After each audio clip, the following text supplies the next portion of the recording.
There's a truth so raw, so terrifyingly intimate, that most of us spend our entire lives trying to look away from it. The truth that the pain we carry was never our fault, but healing it is still our responsibility. This paradox sits at the heart of the human condition, and Carl Jung knew it well. He knew that inside every adult is a child, and inside every child is a wound. And until we confront that wound, we are destined to see the world through its distortion. Trauma doesn't always come wrapped in disaster. Sometimes it's the silence after the storm, the parent who wasn't cruel, but simply absent, the love that was conditional, the praise that only came when you performed. You were told you were safe, but the safety came at a price. Be who we want you to be. And so, piece by piece, you abandon yourself to be loved. Jung called this the formation of persona, the mask we wear to survive. It's not just a social role. It's a survival strategy. We smile when we want to scream. We nod when we want to run. We adapt, and in doing so, we forget. Forget who we were before the world told us who we should be. The wound begins when we split, when part of us is exiled into the unconscious because it was deemed unacceptable.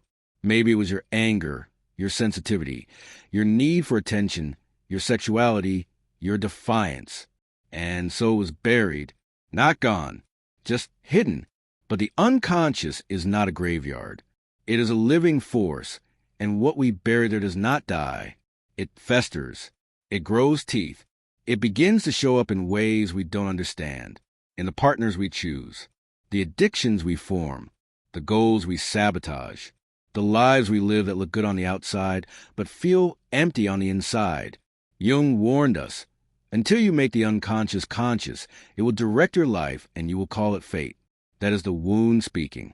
That is the trauma acting without our permission.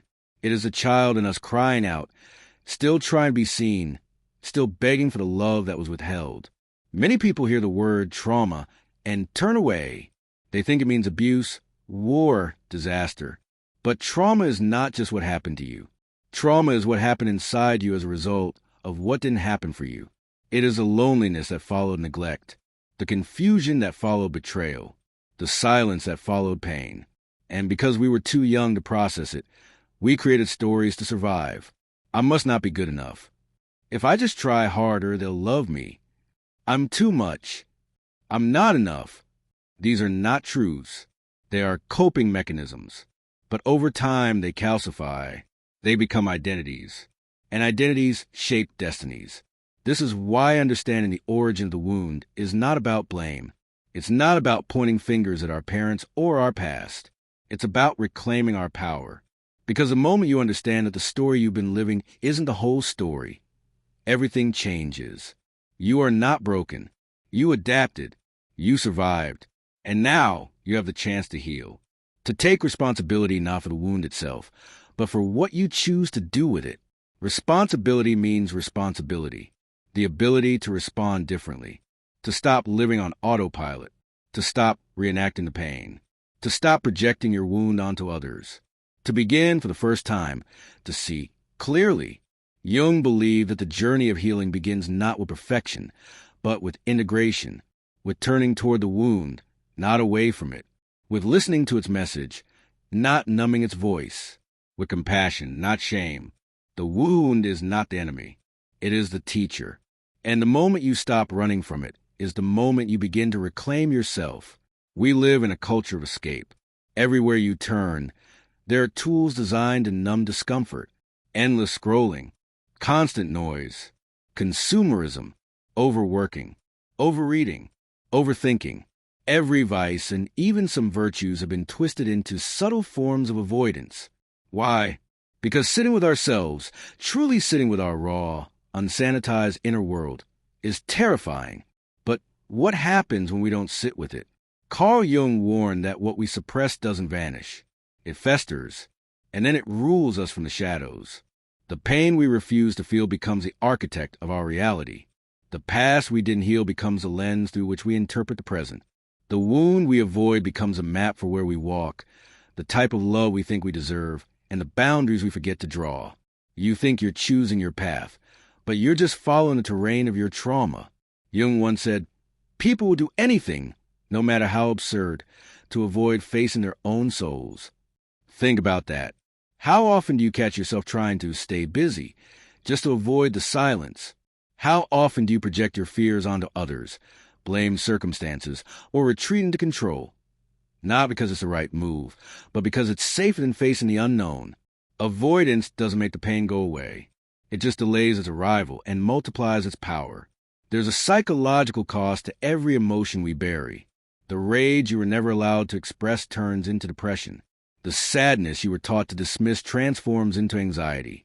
The need for love you were shamed for becomes emotional starvation, attracting unavailable people and chasing ghost-like connections. Suppression turns temporary emotions into permanent identities. You're not too sensitive. You're holding generations of unspoken grief. You're not too angry. You're carrying the unmet needs of your inner child. You're not too needy. You're reacting to years of emotional neglect. And yet, we shame ourselves. We label our reactions as flaws, not realizing they're symptoms of a deeper pain that was never allowed to surface. We become fluent in the language of denial and illiterate in the language of truth. Imagine locking a part of yourself in the basement and pretending it doesn't exist. That part still hears you. It still influences what you do, how you love, how you fight, how you dream. The longer it's ignored, the louder it becomes, until one day, it kicks down the door and takes over your life. Breakdowns, toxic relationships, addictions, burnout, these aren't the disease. They're the message. They're your psyche screaming, "See me, hear me, heal me." Avoidance is not neutral. It builds a prison inside you, a prison where your shadow grows stronger, sharper, hungrier. And the worst part? You begin to mistake your cage for your personality. You forget who you were before you started hiding. This is what Jung meant when he spoke of the unconscious taking over your life. He wasn't talking about some mystical force. He meant your very real, very human experiences, your pain, your memories, your unmet needs that were never given space. They go underground, and from there, they shape everything. So, what is the cost of avoidance? It's authenticity. It's intimacy. It's clarity. It's peace. When you avoid your pain, you also avoid your power. Because on the other side of that discomfort is the truth about who you really are, not the version shaped by fear or guilt or shame, but the version shaped by self-knowledge. Wholeness. Avoidance is the enemy of growth. You can't change what you refuse to acknowledge. And no amount of manifestation or motivation or hustle will ever override a truth that your soul is begging you to face. The people who seem most together are often the ones crumbling inside. The nicest ones, the calmest, the most agreeable, are often just the most well-practiced at suppression. But the shadow never sleeps. It waits, and eventually it comes for what it's owed. Jung taught that true transformation only begins when we confront what we've avoided. That's why therapy matters. That's why self-reflection matters. That's why the mirror, however painful, is sacred.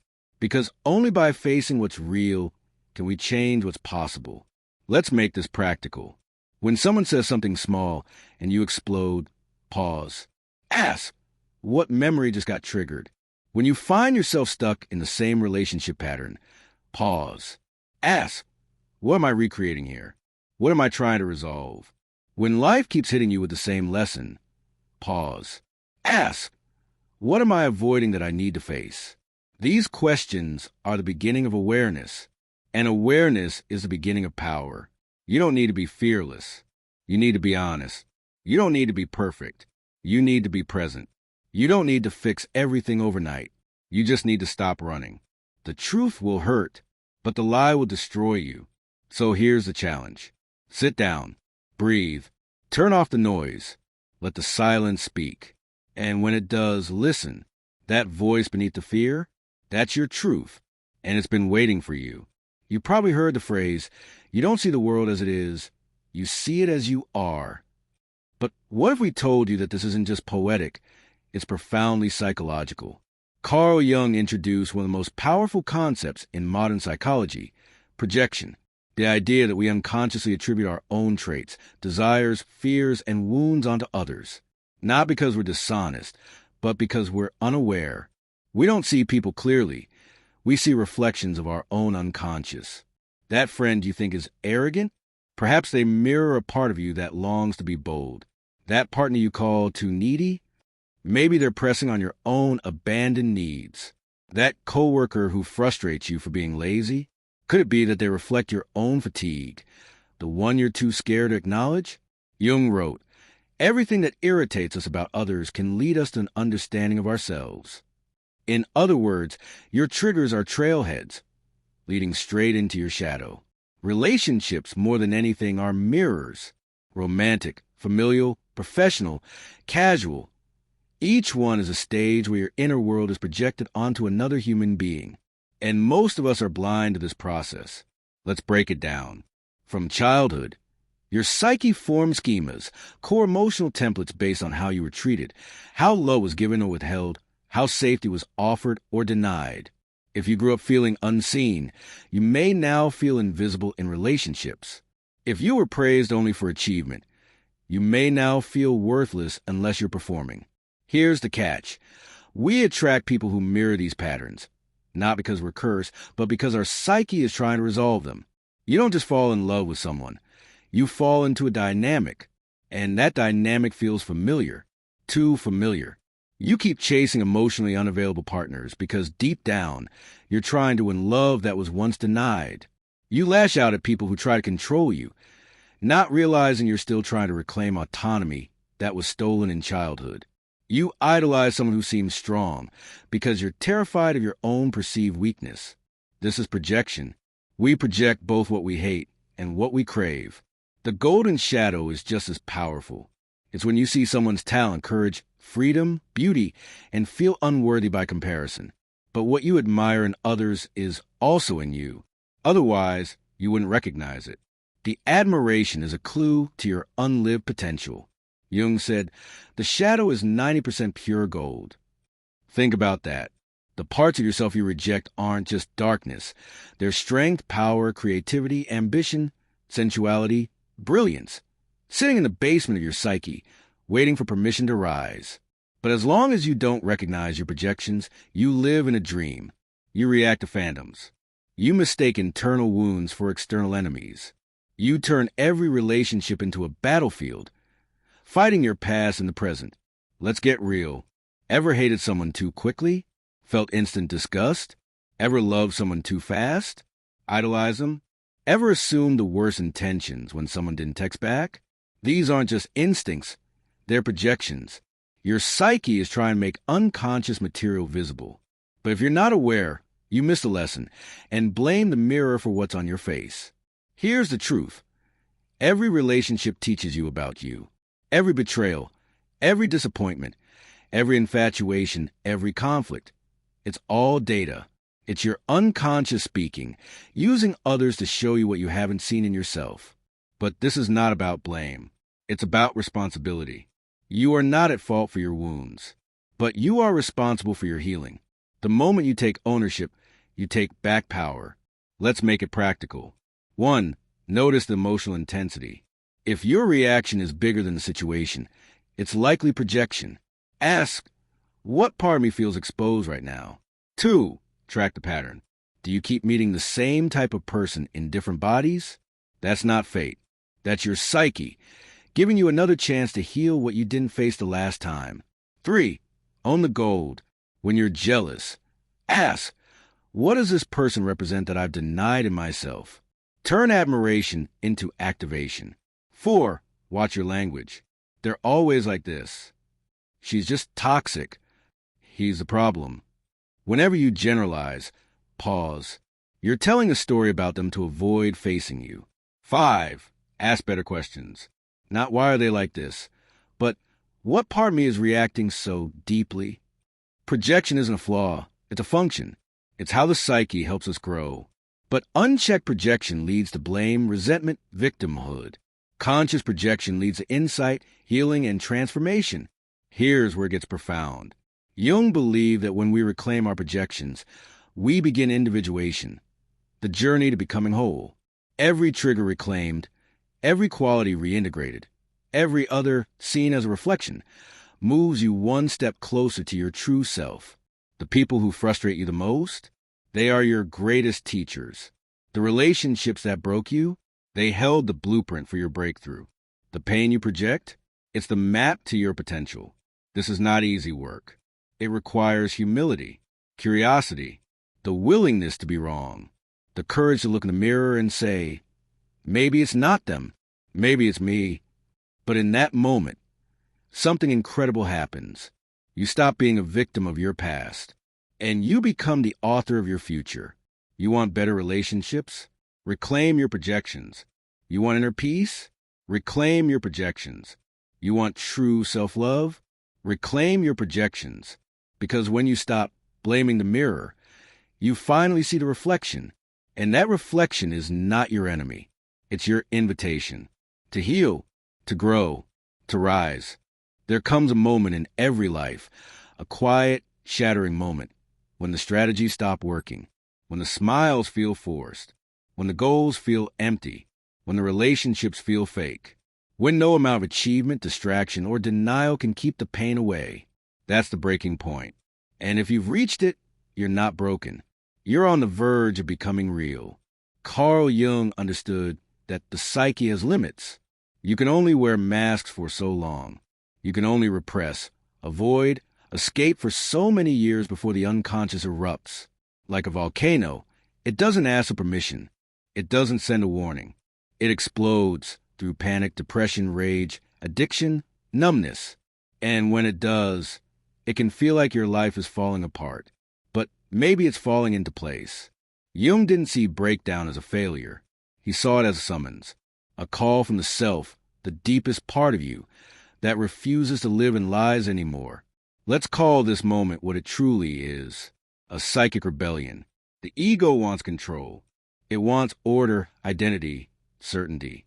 It builds walls around your wounds. It creates narratives to justify your pain.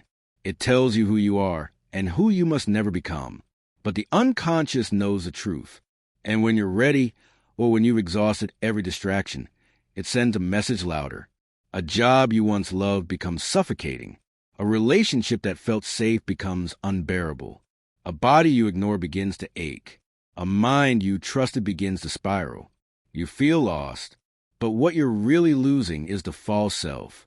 You see, we all create a persona, a mask we wear to fit in, to be loved, to survive. It's who we think we need to be. The successful one, the strong one, the nice one, the responsible one, the perfect one. But over time, the persona becomes a prison. You smile when you want to scream. You say yes when your soul is screaming no. You play roles so well that you forget their roles. And then, one day, you can't do it anymore. That's the breaking point. And it's terrifying because it threatens everything you built. Your relationships, your job, your identity, your sense of control. But here's the paradox. The life you built is too small for who you're becoming. That's why it's falling apart. Jung believed that healing begins not when we patch up the cracks, but when we honor them, when we stop asking, how do I fix this? And start asking, what is this trying to awaken in me? Let's be clear, this is not about self-help cliches. This is the raw, gritty work of transformation. It looks like crying without knowing why, questioning everything you once believed, feeling rage you thought was unspiritual, wanting to run, but having nowhere to go. It feels like dying, because something is dying, the false self.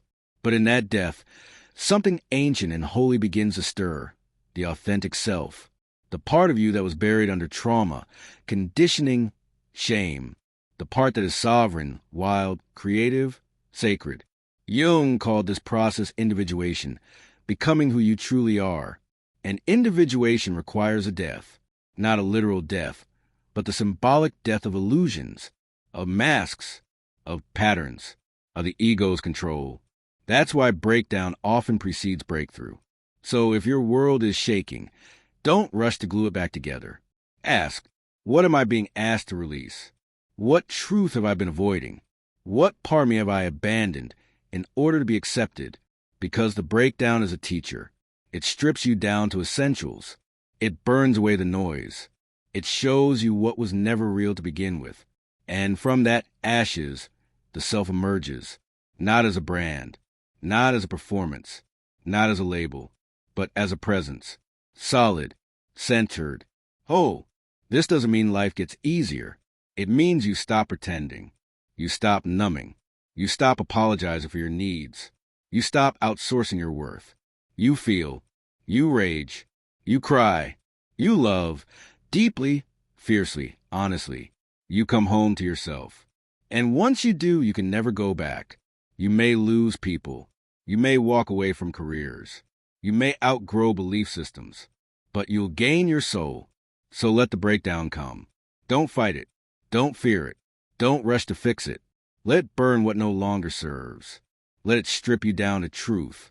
Because beneath the collapse is your rebirth. And Jung would say, that's not a tragedy. It's a sacred initiation. The psyche can no longer pretend. And maybe that's the most honest thing that's ever happened to you. There's a part of you that speaks every night while you sleep. It doesn't use language the way the waking mind does. It doesn't form arguments or offer step-by-step logic. Instead, it sends symbols, scenes, archetypes, echoes from the deepest corners of your psyche. These are your dreams. And while the conscious mind sleeps, the unconscious begins to speak. Carl Jung believed that dreams are not random. They are not meaningless mental leftovers from your day. They are messages, crafted with symbolic precision, sent by your unconscious to help you evolve, to help you see what you've refused to face. And the most important dreams, they're the ones that repeat. A recurring dream is the psyche knocking again and again because you haven't answered. Maybe you dream you're falling, or running from something, or showing up to a test you didn't study for. Maybe it's the same childhood home, the same lost object, the same person you can't quite reach. These are not accidents. These are invitations. The dream doesn't care about your schedule. The unconscious doesn't care about your comfort. It cares about wholeness. When you suppress anger, it becomes a monster in your dream. When you ignore grief, it returns as a flood. When you repress a truth, it arrives as a forgotten room in a familiar house. Every symbol is a mirror. Every image is you, but it takes courage to interpret them, because the symbols don't always say what you want to hear. Let's start with the basics. In Jungian psychology, dreams are the royal road to the unconscious. They reveal both the shadow and the self. The shadow shows up in disturbing ways, through nightmares, shame, embarrassment, or helplessness. These dreams show you what you've denied, what you disowned. They might feel uncomfortable, but they are priceless because they show you the truth. On the other hand, dreams of the self might bring feelings of peace, awe, unity. You might meet a wise old man or woman, a divine child, a glowing animal. These figures are called archetypes, universal characters that represent deeper truths about your inner life. They appear when you're ready for transformation. Imagine this. You're in a dream, lost in a city you've never seen before. The streets are foggy. You're searching for someone, but you can't find them. And then you see a mirror. You look into it, and the reflection isn't you. It's someone older, wiser, but it feels familiar. That's not just a dream. That's your unconscious, showing you the parts of yourself you haven't met yet. Jung called this process active imagination, engaging with dream symbols consciously. He believed you could sit with a dream image and dialogue with it, not to control it, but to learn from it. Let's say you keep dreaming about being chased. You never see what's chasing you, but you're running breathless, terrified.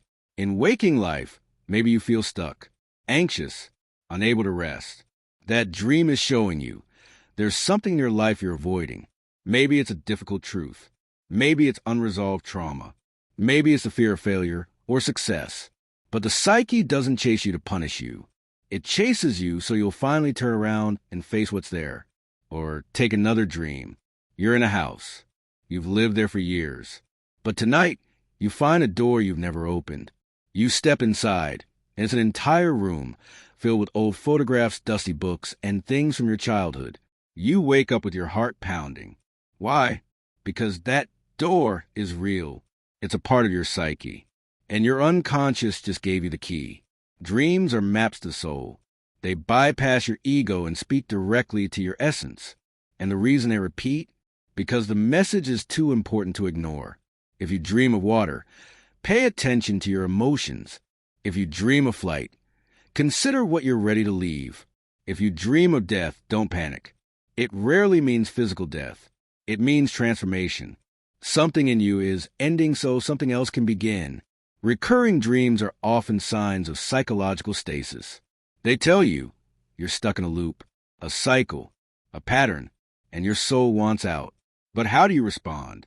First, write your dreams down every morning, no matter how fragmented or strange.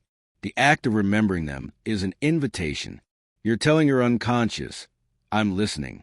Second, ask yourself, what am I feeling in this dream? Emotions are more important than logic. The fear, the awe, the sadness, they are clues. What in your waking life evokes that same emotion? Third, identify symbols. A snake, a bridge, a dark forest. These are not random. In Jungian analysis, symbols have layers. A snake may mean danger, but also healing as an ancient medicine. A bridge may represent transition. A forest may signify the unknown.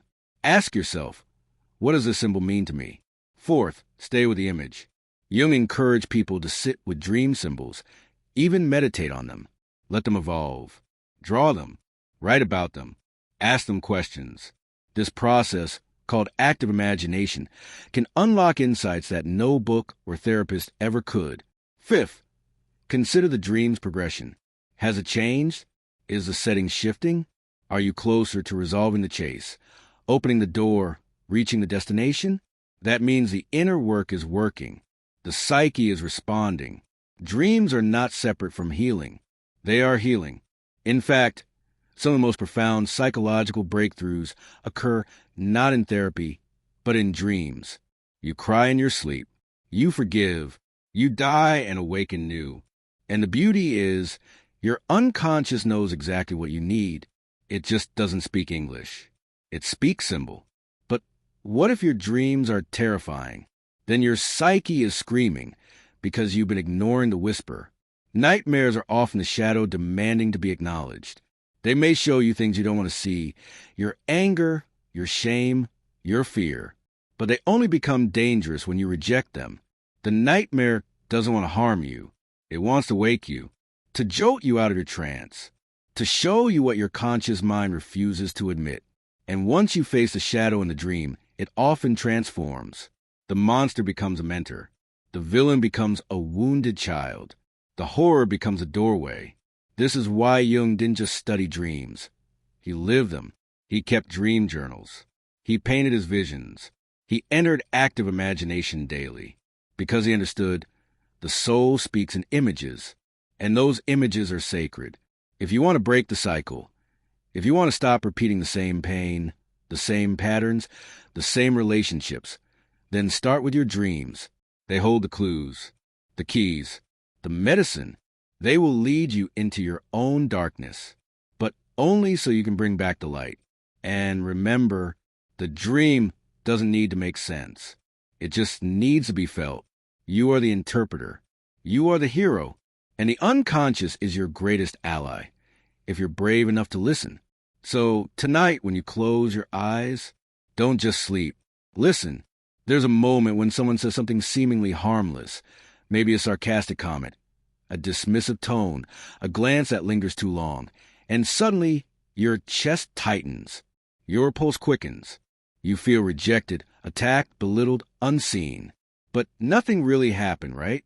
Why then do you feel like a wound was opened? This, Carl Jung would say, is the emotional echo, the reverberation of something much older, much deeper than the moment itself. It's not just a comment that hurt. It's what the comment touched. It's the echo of an old wound. And until you understand it, you'll keep reacting not to the present, but to the past projected onto the now. These intense emotional reactions, what we often call triggers, are among the most powerful tools in Jungian psychology, not because they're pleasant, but because they're accurate, brutally accurate. They don't lie. They don't filter. They reveal exactly where the soul is still bleeding. Let's be clear. Being triggered doesn't make you weak. It makes you alive. It means something inside you is still sensitive, still sacred. So instead of avoiding your triggers, what if you followed them? What if you treated each one not as a threat, but as a messenger? Let's take a simple example. A friend forgets to call you back. You spiral. You feel abandoned, unimportant. You tell yourself it's not a big deal, but your body says otherwise. Why? Because the present moment touched an earlier one. Maybe when a caregiver didn't show up. Maybe when you learned that love was conditional, that your needs were too much, that silence meant rejection. The friend's missed call isn't just a missed call. It's an emotional echo of every time you felt invisible. Or perhaps you feel deep envy when someone you know finds success. Outwardly, you smile, but inside there's a sharpness, a pain. You judge them. Or worse, you judge yourself. That envy isn't just about them. It's about a part of you that was never allowed to shine. A part that was shamed for being ambitious, confident, or capable. In Jungian terms, these reactions are opportunities to retrieve lost parts of the self. Because every strong emotional response contains a story. And if you follow the thread, it leads back to something vital. This is the key insight. You are not reacting to reality. You are reacting to the meaning your psyche assigns to reality. And that meaning was shaped long ago by parents, experiences, culture, trauma, and repetition. Triggers are not enemies. They are spotlights. They shine light on the exact places where your healing waits. But most people don't see it that way. Most people either, 1, project, they blame others. He's so selfish. She's just trying to control me. They make the outside responsible for the inside. This feels good in the moment, but it blocks growth. 2, suppress. They push the emotion down. It's not a big deal. I'm just being sensitive. They shame themselves for feeling and deny the message in the trigger. But there's a third way, a deeper way, the Jungian way. Observe, reflect, integrate. When you're triggered, pause. Not to suppress, not to lash out, but to listen. Ask, what exactly am I feeling? Where in my body do I feel it? When have I felt this before? What story does this emotion remind me of? What belief about myself is being reinforced right now? This process turns a trigger from an emotional explosion into a psychological excavation. You go from victim to witness, from reactor to healer. And in that shift, you reclaim power. Let's go deeper. Jung said that everything unconscious in us seeks expression. If we don't let it out consciously, it erupts through projection. That's why we attract certain people, difficult bosses, emotionally unavailable partners, critical friends. These people are not mistakes. They are mirrors, and emotional reactions they provoke, they're your soul's way of saying, this part still needs love. Let's say you grew up never feeling good enough. Now, any form of criticism, even gentle feedback, feels like a personal attack. You react not to the comment, but to the old belief, I'm a failure. That's the echo. Or maybe you were punished for expressing anger as a child. Now, when someone gets angry with you, even respectfully, you shut down. You feel scared, ashamed, small. Why? Because anger is tied to danger in your nervous system. That's the echo. And here's the kicker. The stronger the trigger, the deeper the wound. If something ruins your entire day, if it hijacks your nervous system, if it pulls you into anxiety or shame, that is sacred data. Your unconscious just handed you a blueprint to your healing. But only if you're brave enough to follow it. This is shadow work at its core. Because triggers often expose what you disowned. The parts of you that were shamed, silenced, or split off. The child who wasn't allowed to cry. The teenager who had to be strong. The adult who wears a mask of control. Every trigger is a breadcrumb. And the trail leads back to your inner child. Not in a sentimental way. In a psychological one. Because the parts of you that were wounded in childhood still live in your unconscious. And they react like children when they feel unsafe. That's why triggers feel so overwhelming. Your adult body is hosting a child's fear. But healing happens when the adult self returns. When you say, I see you. I hear you. You're safe now. This is how you rewrite the story. Not by eliminating triggers, but by meeting them with compassion. Over time, something beautiful happens. The reactions soften. The echoes fade. The situations still arise, but you're no longer controlled by them. You feel the pain, but you don't become it. You witness it and choose a new response. This is what Jung meant by individuation, becoming whole. It doesn't mean becoming perfect. It means integrating the wounded parts, the reactive parts, the shame parts, so they no longer control you from the shadows. Let's be honest, this is not easy work. It's far more convenient to stay angry at others, to stay stuck in the blame game, to avoid the mirror. But every time you choose a mirror instead of the mask, you take a step toward freedom. So here's the invitation. The next time you feel that rush, that burn of shame, anger, envy, fear, pause. Don't distract yourself. Don't numb. Don't project. Instead, lean in. Say, this isn't just about them. It's about me, and I'm ready to learn. Over time, your triggers will become teachers. Your reactions will become revelations, and your pain will become power.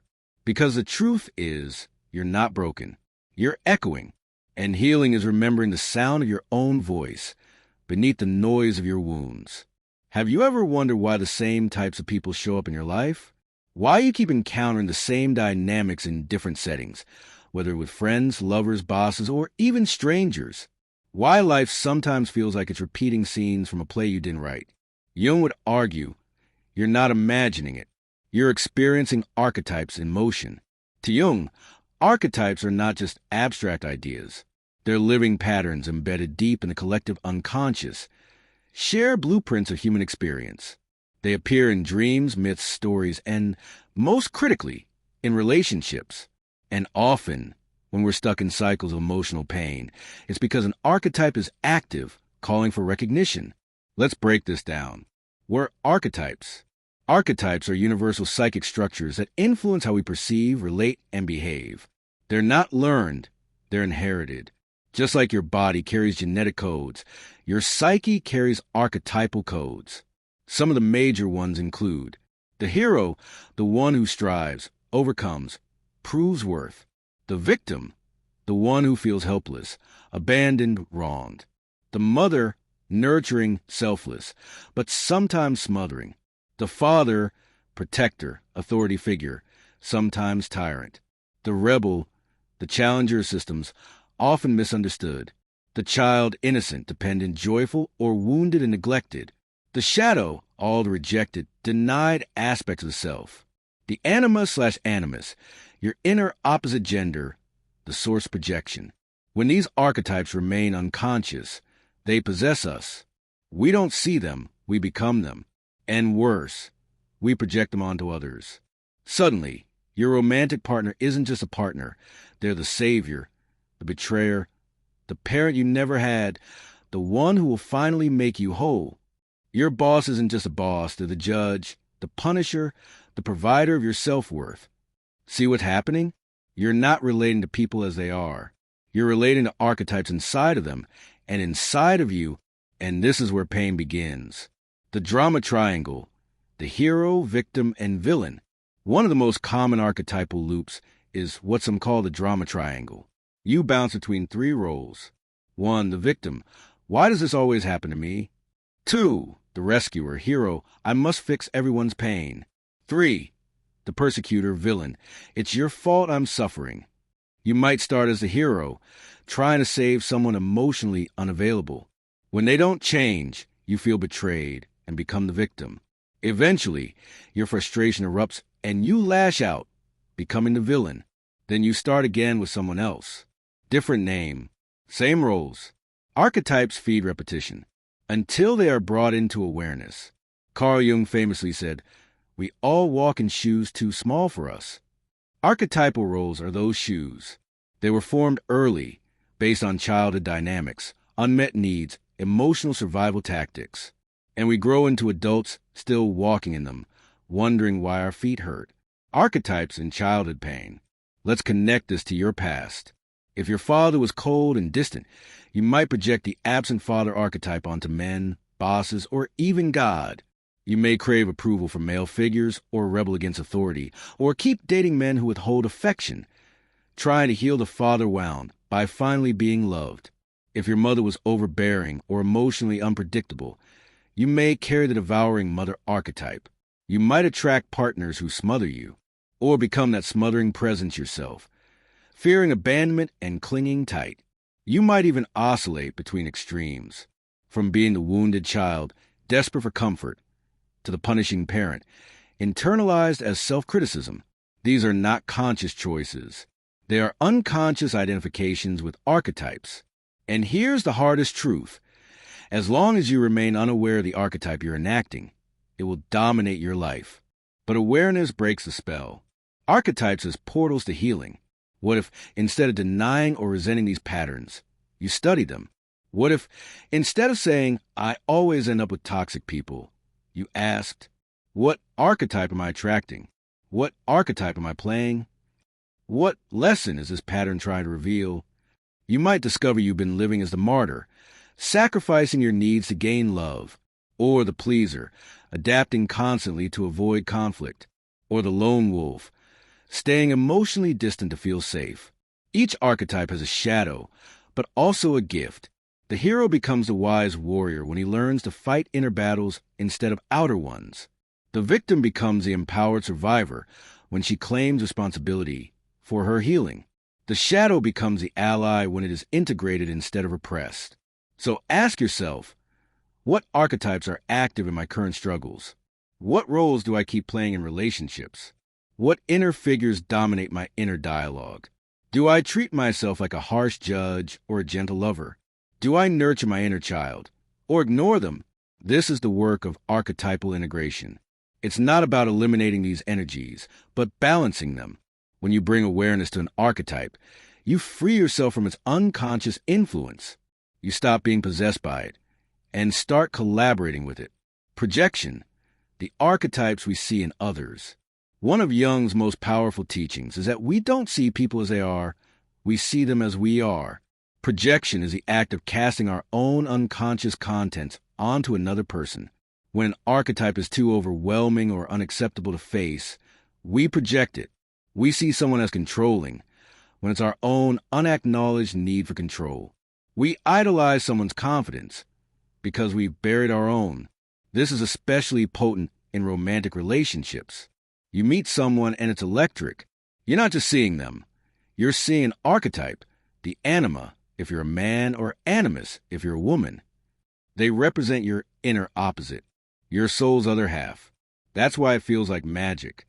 But the honeymoon fades, because the person can't live up to projection. And then the archetype flips. The angel becomes the enemy. The ideal lover becomes a threat. You go from worship to war. Jung called this withdrawal projection, a painful but necessary step toward real love. Because only when you reclaim your projections can you truly see the other person, not as savior or villain, but as human, just like you. Archetypes and the repetition of pain. Let's bring this full circle. Why do you keep attracting the same pain? Because an archetype is calling for integration. And until you meet it within, you will keep meeting it without. That critical boss? He's the inner judge you haven't confronted. That avoidant partner? She's the inner child you keep abandoning. That manipulative friend? He's a shadow you pretend you don't have. The external pattern reflects an internal imbalance. And archetypes are the map. They show you what needs healing, what needs attention, what needs love. So here's your invitation. 1. Identify the roles you play repeatedly. 2. Trace them back to their origins. 3. Ask what archetype is at work. 4. Explore its shadow and its gift. 5. Consciously choose a new response. You're not doomed to repeat the same pain, but you are invited to understand it, to walk through it, to meet the archetypes who've been shaping your story, and invite them into the light. Because once you see the pattern, you don't have to be the pattern. You can be the author. You can write a new script, one not dictated by old roles, but chosen from your true self. That is individuation. That is freedom. That is the gift of Jungian psychology. And it starts not by slaying the archetypes, but by understanding them, by asking, what role have I been playing? And more importantly, what role am I ready to outgrow? Carl Jung believed the unconscious isn't silent. It's just symbolic. Every night, as you sleep, your unconscious tries to speak to you. It doesn't use words. It uses images, symbols, archetypes, metaphors, and dreams are the stage where your psyche performs its truest stories. Not the polished version you show to others, but the raw, unfiltered version of your inner world. You may dismiss dreams as random, but Jung would tell you they're messages in code. If you keep attracting the same pain in life, the same betrayals, the same failures, the same inner blocks, chances are your dreams have been trying to warn you, to guide you, to confront you, not to punish you, but to help you break the cycle. Let's imagine a recurring dream. You're running, always running, but your legs move slowly, like you're in water. Something chases you, a figure, a shadow, but you never see its face. You always wake up before it catches you. The feeling stays with you all day. Not fear, not panic, something deeper. A feeling that you're avoiding something, but you don't know what. Jung would ask, what is the shadow chasing you? That dream, repeated over years, is not about bad sleep. It's a drama from your unconscious, showing you your flight from some truth, some buried part of yourself. Maybe it's a memory. Maybe it's guilt. Maybe it's an unexpressed need, a resentment you refuse to acknowledge, or even your own potential you keep running from. This is what Jung called active symbolism, the idea that dreams aren't just about past events. They reflect your present psychological state. They're alive, they evolve, and they mirror your inner battles. And here's the most powerful part. Your unconscious doesn't waste time on what's irrelevant. It communicates what you need most to see right now. You dream about being stuck in a house? Maybe your life feels stagnant. You dream about water rising in a room? Perhaps your emotions are overwhelming you, and your conscious mind is trying to hold the flood back. You dream about an ex-lover? That's not about them. It's about the part of you that stayed with them, the wound that didn't heal, the story you haven't rewritten. Jung taught us that dreams use a language of metaphor, and that language is deeply personal, but also universal. For example, a snake in your dream may represent transformation, or danger, or temptation, or healing. It depends on what it stirs in you, and how it relates to your own archetypal landscape. And that's the brilliance of dreams. They bypass your ego. Your conscious mind can lie to itself. It can rationalize, repress, avoid. But your dreams don't care about your mask. They go straight to the wound.